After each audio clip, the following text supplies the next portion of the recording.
Uma revolução está a caminho. Uma nova era tecnológica que promete grandes mudanças no nosso dia a dia.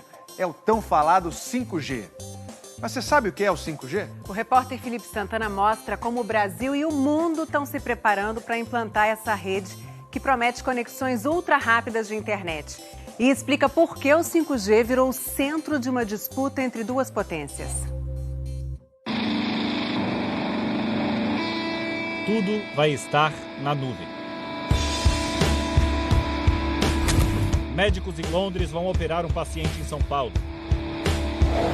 Os carros vão se dirigir sozinhos e causar menos acidentes.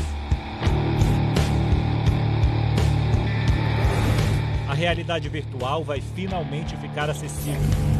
Você vai dançar ao lado do ídolo e ver um jogo dentro do campo de todos os ângulos.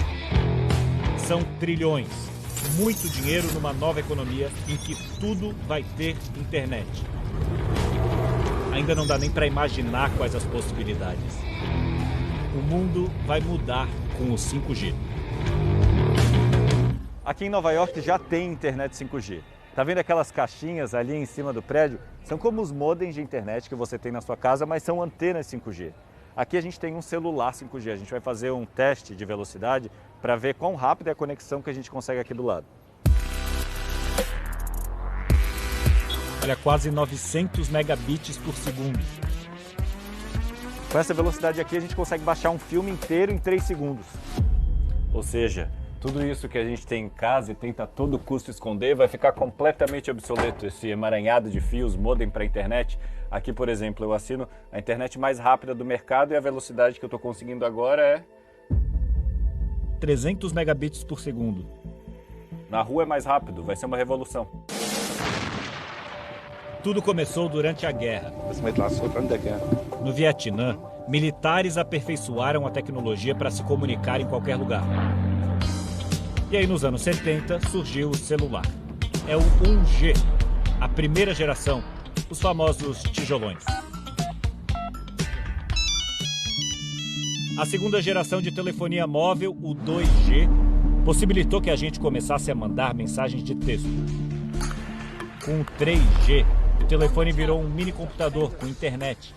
Com o 4G surgiram aplicativos que precisam de mais velocidade. Você pede um carro e consegue ver a localização dele, vê filmes, séries e faz chamadas de vídeo. E agora, o 5G. É um sistema muito parecido com o 4G. Precisa de uma antena e daqui saem as ondas eletromagnéticas, como as de rádio, que carregam os dados pelo ar. Mas o 5G usa frequências de onda muito altas. Essas frequências são capazes de carregar mais dados. Quanto menor a onda, maior a frequência, né? Quanto menor a onda, mais informação você propaga. No caso do 5G, a gente aumenta a velocidade de propagação do sinal usando ondas menores. O problema dessas frequências é que elas são menos penetrantes. Isso quer dizer que as ondas menores não viajam tão longe. No 4G, uma mesma torre pode atender bairros inteiros. As ondas de 5G têm dificuldade em atravessar uma parede, por exemplo. Por isso, a rede precisa de muitas caixinhas para funcionar. Você viu que a gente fez o teste aqui nesse lugar, no ângulo certo de visão da antena e conseguiu uma internet super rápida. Agora, a gente vai andar um pouquinho, menos de uma quadra, para fazer um outro teste para você ver o que acontece. Aqui a gente vai fazer um outro teste, vamos ver. Nem 2 megabits por segundo, isso é muito devagar. Por isso que para implementar uma rede 5G em que todo mundo tenha velocidade muito rápida, tem que ter muita caixinha espalhada pela cidade inteira. Cada poste tem que ter uma antena. Além de internet rápida, outra característica importante do 5G é a latência. Olha só quando a Poliana fala comigo ao vivo. O correspondente Felipe Santana, lá em Nova York, tem os detalhes pra gente. Oi, boa noite, Felipe. 1, 2, 3, 4... Boa noite, Poliana. Boa noite. Vira esse atraso. É o tempo que a mensagem leva para viajar até aqui os Estados Unidos, eu entender, e o tempo que a minha mensagem leva para voltar até o Brasil. Boa noite, Poliana. Boa noite a todos. Hoje, no 4G, o atraso é em média de 50 milésimos de segundo. No 5G, cai para até 1 milésimo de segundo. A latência pode decidir se esse cara aí da bike ou esse com o cachorro vão ser atropelados por um carro autônomo ou não. A gente fez um test drive em Nova York. Os carros autônomos já existem, eles só não funcionam direito. Hoje, se eu estou andando a 100 km por hora e o carro prevê um perigo, por causa da latência ele não vai obedecer imediatamente. O professor Marcelo Zufo calculou esse atraso. Você manda o carro parar, o carro vai andar 3 metros. O carro está dirigindo autonomamente e ele está se guiando, eu não estou apertando no acelerador nem no freio. O carro está fazendo tudo isso conectado na internet e com sensores ao redor que percebem a movimentação dos carros em volta. Mas a promessa é que com a internet... Olha, ele está me dizendo agora que eu tenho que botar a mão no volante e que eu tenho que acelerar, porque para essa parte do trajeto ele não está mais disponível para se guiar sozinho. Como é que eu tiro? Deu. Não conseguimos, é só uma parte do trajeto que ele consegue se guiar sozinho. Com 5G, o tempo de resposta vai ser quase automático. Cada pessoa, cada carro, vai tudo se comunicar. Você vai trabalhar com dispositivos tão inteligentes que daqui a alguns anos teu neto, teu filho vai dar risada. Fala, tio Felipe, ridículo, o senhor usava esse smartphone, que é a internet das coisas. Fazendas automatizadas com tratores farão a colheita. Animais com chips para a gente monitorar o comportamento em tempo real. Drones que detectarão na hora estragos em florestas. Portos e aeroportos distribuirão sozinhos as cargas. E até ambulâncias que, enquanto transportam o paciente, já estão mandando informações da saúde dele para o hospital. É uma corrida do ouro. 5G, ele não afeta só o consumidor, a pessoa que está em casa. Ele afeta a infraestrutura das cidades, a infraestrutura de serviços públicos e a política industrial do país. Parece uma realidade distante para o Brasil, onde 30% da população ainda não tem acesso ao 4G. Existem áreas rurais e periferias de grandes cidades ainda sem internet. São cerca de 100 mil antenas como essa hoje em dia no Brasil, antenas de 4G. Enquanto isso, na China, já são 600 mil antenas só para distribuir o 5G, com cidades inteligentes totalmente conectadas. E uma grande empresa que tomou a dianteira da tecnologia no mundo. Nós entramos num dos centros de produção da Huawei, no interior de São Paulo. Tudo já opera na rede 5G. Nós temos 12 robôs na nossa operação, eles trabalham de forma autônoma. Eles movimentam a carga sozinhos. Identificam obstáculos sozinhos. E quando precisam de energia, vão lá se autocarregar. Boa parte das antenas que mandam os dados para o seu celular hoje em dia no Brasil já são da Huawei. O Sun Baocheng é o presidente da empresa no país. Fazemos negócios não só aqui, mas em mais de 170 países e regiões ao redor do mundo. Essa presença e o tamanho colocaram a empresa no centro de uma disputa mundial. De um lado, a China. Do outro, os Estados Unidos. Os chineses estão implantando o 5G muito mais rápido porque o governo da China parece estar no controle. A segurança é uma preocupação. E os Estados Unidos e outros países querem assegurar que o tráfego de dados não está sendo interceptado ou monitorado por outro país. Recentemente, o Reino Unido disse ter encontrado falhas em produtos da Huawei que colocariam em risco as telecomunicações do país. Mas também afirmou que não tem evidência de que informações tenham sido repassadas ao governo chinês. Existem diversas acusações, sem quaisquer evidências, que nos acompanham ao longo de toda a nossa história. E aí, no meio dessa nova Guerra Fria, vem a desinformação. Manifestantes incendiaram antenas pelo mundo depois de um boato de que a Covid era transmitida pelo 5G.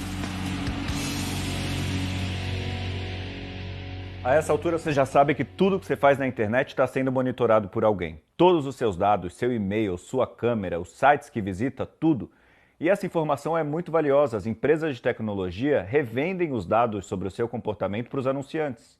Agora imagina quando a sua geladeira estiver conectada e registrar cada vez que você abre tudo o que você pega lá de dentro. A hora em que você liga o fogão ou abre a torneira. Esse é o ouro da tecnologia 5G, informação precisa sobre a população do mundo todo. Ao Fantástico, a Embaixada dos Estados Unidos no Brasil afirma que a lei chinesa exige que empresas como a Huawei cooperem com serviços de inteligência e segurança do país, criando condições para monitoramento sem autorização, roubo de informação comercial e espionagem. Ou seja, dizem que a Huawei espiona. A empresa nega que dê informação para o Partido Comunista Chinês.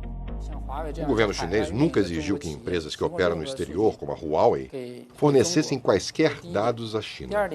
Se o Huawei tiver algum pecado, eu diria que ele tem dois pecados. Primeiro, é uma empresa chinesa. O segundo pecado é uma empresa chinesa competitiva, que pode ameaçar a hegemonia tecnológica dos Estados Unidos.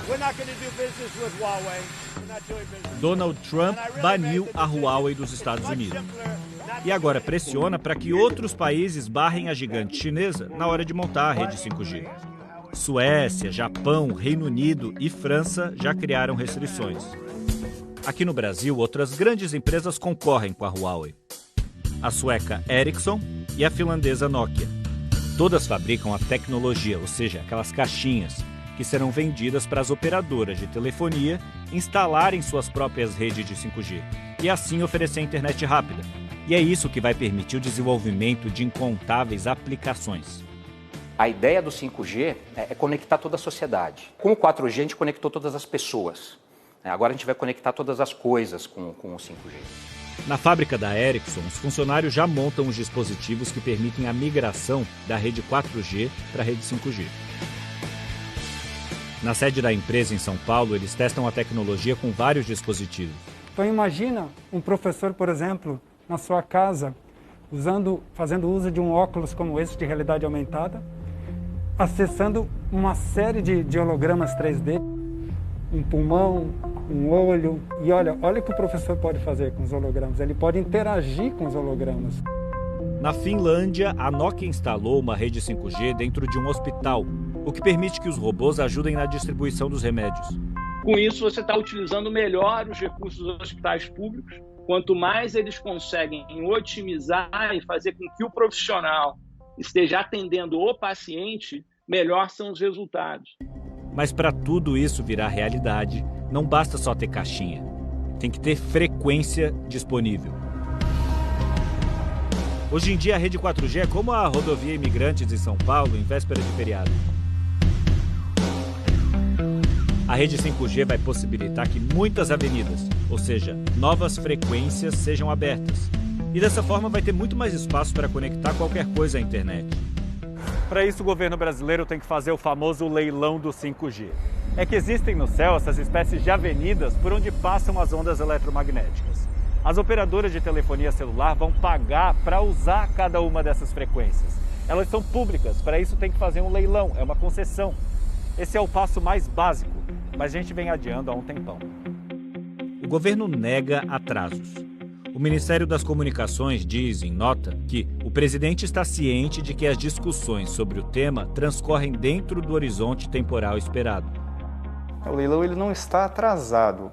Ele não aconteceu na nossa primeira expectativa de realização, que era no começo desse ano, por uma série de questões, de avaliações técnicas que estavam sendo feitas ainda. A expectativa que temos agora é que ele aconteça no primeiro semestre do ano que vem, de 2021. As operadoras de telefonia que vão participar do leilão dizem defender a liberdade econômica. Que não haja nenhum tipo de restrição a nenhum tipo de fornecedor, e que o modelo de regulação possa resolver as questões de segurança. Mas o governo brasileiro está sob pressão. Essa semana, uma comitiva do governo americano foi a Brasília e ofereceu subsídios para o Brasil vetar o uso de produtos da Huawei no leilão do 5G. O Ministério das Comunicações não respondeu aos questionamentos do Fantástico sobre a implantação do 5G. Se limitou a dizer na nota que esse é um tema de Estado, de segurança de dados. O leilão ele não trata de fornecedores de infraestrutura. A Anatel é um órgão técnico, né? A gente implementa políticas públicas. Existindo alguma diretriz, aí vai caber a gente, junto com os demais órgãos do Executivo, executá-la. Mas não existe nenhuma diretriz nesse momento e não cabe a gente entrar em mérito dessas questões, né? Ainda não dá para saber quanto vão custar os celulares e os planos de dados no Brasil. Hoje já tem operadora dizendo que oferece o 5G, mas não é 5G na sua eficácia máxima ainda.